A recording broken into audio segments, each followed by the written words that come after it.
Dan mengawali perjumpaan, saya akan sampaikan bagaimana posisi penutupan indeks harga saham gabungan di sesi kedua diperdagangkan hari ini.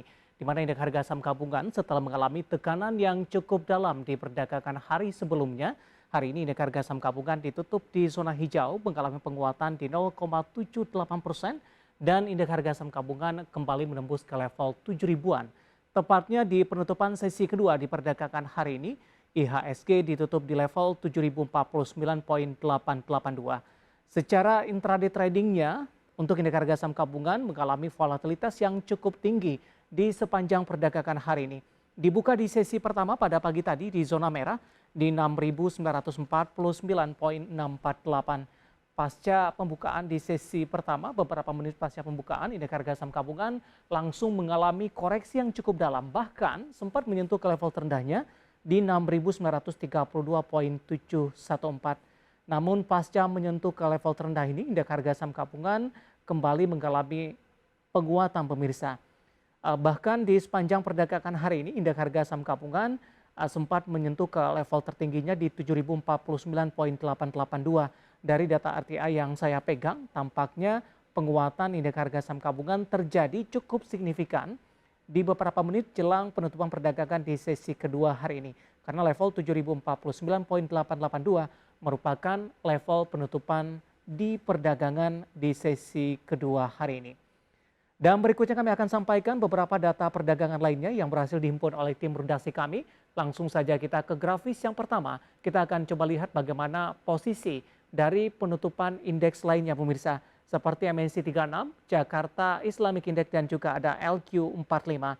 MNC 36 mengalami penguatan di 0,78%, Jakarta Islamic Index menguat di 0,53%. LQ45 juga menguat seiring dengan penguatan indeks harga saham gabungan ditutup di level 0,93% dengan posisi 1019 maksud kami, poin 533. Bagaimana rotasi pergerakan sektoral? Transportasi dan logistik memimpin penguatan di 1,71%, disusul oleh sektor teknologi yang hari ini menguat di 1,05%. Konsumsi non-primer menjadi pemberat bagi indeks harga saham gabungan, mengalami tekanan di 0,10%. Sektor industri juga melemah di 0,10%. Kita akan coba lihat juga saham-saham yang mengalami penguatan signifikan dan menjadi penopang bagi indeks harga saham gabungan di sesi kedua diperdagangkan hari ini. Gotoh masih melanjutkan penguatan dan balik lagi ke level 400-an pemirsa. Kemudian dari pertambangan batubara, Adaro ketika diperdagangkan hari sebelumnya mengalami koreksi yang cukup dalam, hari ini berbalik menguat dan ditutup di level 3.260. BBRI dan BBCA, perbankan big cap memberikan kontribusi terhadap penguatan indeks harga saham gabungan yang sebelumnya juga mengalami koreksi dalam di penutupan sesi kedua kemarin. Hari ini BBRI ditutup menguat di 4.360, BBCA juga menguat di 7.400. Sementara posisi saham-saham yang mengalami tekanan yang cukup dalam yang masuk ke dalam deretan top losers di penutupan sesi kedua diperdagangkan hari ini. Adaro Mineral tertekan dan ditutup di level 1985, Antam juga melemah di 2180. Astra International di perdagangan sesi kedua hari sebelumnya ditutup menguat, hari ini melemah di 6.975.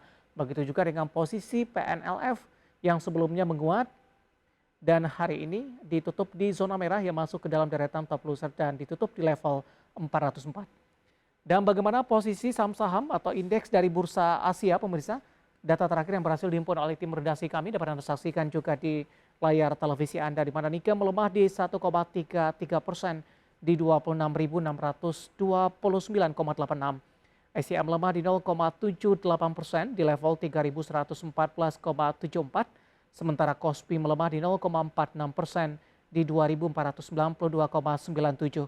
Dan Hang Seng menguat di 0,45% di level 21.162,86. Lebih cenderung bergerak mix untuk bursa Asia pemirsa. Data terakhir yang berhasil dihimpun oleh tim redaksi kami.